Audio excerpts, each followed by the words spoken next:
J'ai qu'un seul dieu, c'est le vent sur la mer. Plusieurs déesses, la weed et la bière. Quelques hobbies pour passer le temps. Quand je m'ennuie, je m'évade sur de drôles d'instruments. J'aime la banlieue, j'aime le lit des rivières. J'aime voyager, j'ai tout au fond de mon âme une vieille blessure. Bonjour, Joseph de Barbac. Bonjour. Et bonjour. Est-ce que vous aimez réfléchir ? Oh ouais, pas mal. Oui, on réfléchit. En tout cas, quand on écrit des chansons, on réfléchit. Parce que nos chansons parlent beaucoup de ce qui nous entoure et de la société actuelle. Donc on y réfléchit et voilà, on essaie de mettre ça en chanson sans jamais faire de morale, mais en tout cas en racontant des histoires qui amènent à réfléchir. Ok. Est-ce que vous aimez jouer ? Oui, aussi. Ça dépend à quoi. Ça dépend à quoi ? Ouais. Non mais si, jouer de la musique, ça nous botte pas mal. Voilà, ouais, si on aime bien jouer en général. Ouais, on joue aussi à monter des chapiteaux. Voilà, c'est comme un jeu. Eh ben, nous, on a un jeu à vous proposer aujourd'hui. Ça s'appelle C'est dans la boîte. J'ai une petite boîte ici. En fait, il y a différentes manières de mener des interviews et de poser des questions. Ben voilà, ici, on a 6 différentes. Alors, je vous invite à lancer le dé.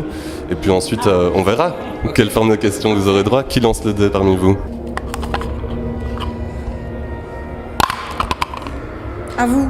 À vous. Ça, c'est l'interview fainéant. C'est génial. Mais c'est fainéant pour moi, en fait. Donc je vais vous demander, alors nous on aimerait bien parler du thème général des privilèges en fait et de toutes les questions et les problèmes que ça peut poser, mais à partir de ce terme-là, je vais vous demander une question que vous auriez envie de vous poser. Et alors après évidemment c'est vous qui répondez, c'est pas moi. Une question, réfléchissez-y, une première question comme ça. Qu'est-ce que vous avez envie de vous poser comme ça, comme question sur les privilèges ? Comment y arriver à justement à ce qu'il n'y ait plus de privilèges, en tout cas nous, dans notre pays, la France. Comment y arriver ? On en est loin. Je lisais justement ce matin un article de François Ruffin qui parlait des femmes de ménage. Je l'ai lu aussi. Ouais, parce que justement ça parle des privilèges. Il parlait des femmes de ménage qui bossent dans leurs hôtels particuliers des députés. Et il disait dans quelle misère elles vivent et dans quel luxe eux vivent les députés. Et du coup il parlait de ces privilèges-là. Il disait qu'il y avait vraiment un souci sans pour autant arriver à égalité entre les députés et les femmes de ménage, c'est pas le sujet, mais en tout cas essayer de égaliser un petit peu tout ça. Donc ça fait partie de nos combats à nous aussi. On se retrouve bien dans ce genre de combat. Ouais. Alors là, le problème, il est posé, mais peut-être tu peux essayer d'y répondre. Comment y arriver ? Alors, est-ce que tu as une idée ? J'ai pas d'idée, mais en tout cas, un début de commencement pour essayer de régler ça, ce serait déjà que ces mondes se rejoignent un peu entre les privilégiés et les non privilégiés. Par exemple, ces femmes de ménage ne croisent pas les personnes pour qui elles font le ménage. Et en général, elles s'en vont juste avant qu'ils arrivent ou elles se font discrètes, on en parle peu. Déjà, je dis elles parce que c'est tout le temps des femmes. Et enfin, très très souvent des femmes. Et déjà voilà, de confronter les personnes et de les faire arriver au même moment, au même endroit et qui se voient et qui, du coup, voilà, t'as pas un peu la honte en fait de faire nettoyer ta merde et de savoir qu'elle est payée 9 € de l'heure quand toi t'en gagnes 100 fois plus. Voilà, de faire croiser les mondes. Les faire croiser. Je vous propose de relancer le dé, parce que cette modalité-ci faisait poser juste une question. Socratisation. C'est quoi ça, socratisation ? Je sais pas ce que c'est, moi j'avoue que j'ai pas été très... Ouais, j'aurais dû... Il y en a d'autres des plus faciles, mince, va trop tard. Il y a un joker possible. Socratisation, c'est alors, je dois me la jouer un peu comme Socrate. Alors, on voit Socrate comme un père de la philosophie, très gentil, à l'écoute, etc. Mais en fait, c'est un peu une crapule aussi dans sa manière de mener les dialogues. Je dirais, il pousse l'autre exprès à la confrontation et à la contradiction, etc. Alors, je peux jouer un petit peu à ça si vous voulez bien. Oui ? Ok. Alors... peut-être on va reprendre votre dernière réponse qui est pour atténuer le problème, enfin pour prendre en main le problème des privilèges, il faudrait se croiser les non privilégiés et les privilégiés. Ok, c'est votre hypothèse ça. Alors, j'aimerais bien que vous développiez un petit peu, mais en une phrase assez courte, puisque ça va être le jeu, vu que c'est un dialogue, une phrase assez courte, réfléchissez-y, un argument supplémentaire pour défendre cette thèse-là. Donc il faut faire s'entrecroiser les privilégiés et les non privilégiés. Vous pouvez prendre le temps de réfléchir. Je suis pas hyper sûre de comprendre ce que tu veux, mais je veux qu'on lance un débat. On en apprend encore plus. Oui.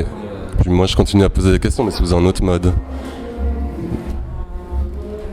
Est-ce que tu as une idée ? Non. Non ? T'as une idée? Non, pas spécialement.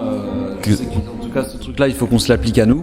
Ça, c'est important parce qu'on pourrait aussi se faire le même reproche finalement à nous.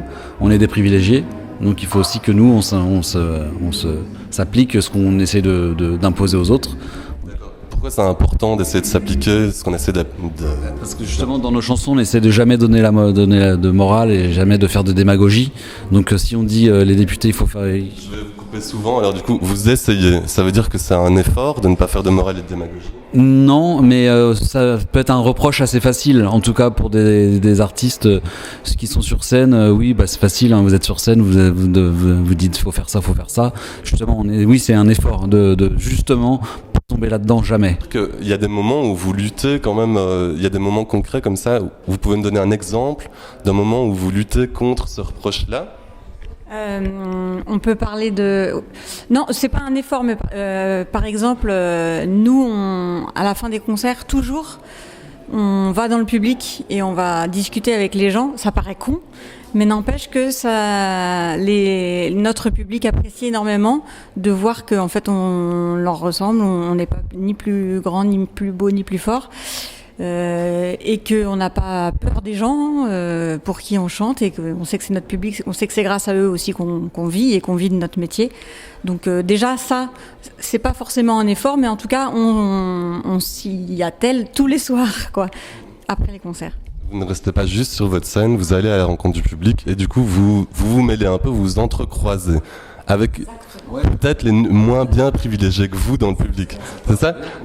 Ça paraît cohérent. Alors j'aimerais bien vous demander si l'effort, mais peut-être qu'il n'est pas si difficile que ça, et surtout bien rodé, de ne pas faire de morale, de ne pas faire de morale, tout simplement, on va prendre juste ça.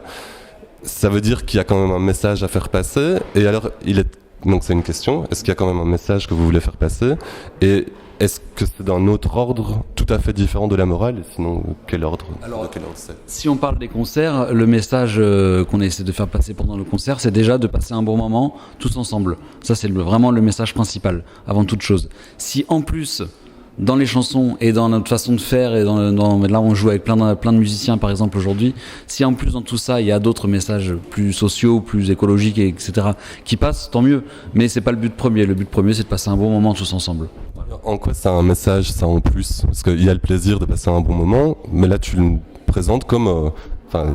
il faut qu'on le comprenne, il y a un message à faire passer. En quoi c'est un message? Pourquoi c'est important? Déjà, on a quand même la chance d'avoir comme une tribune quand on est sur scène. Donc nous, on n'est pas hyper fan justement des chansons qui ne disent rien ou dans lesquelles, qui n'amènent pas forcément à réfléchir, même si c'est pas effectivement, comme il disait, le but premier.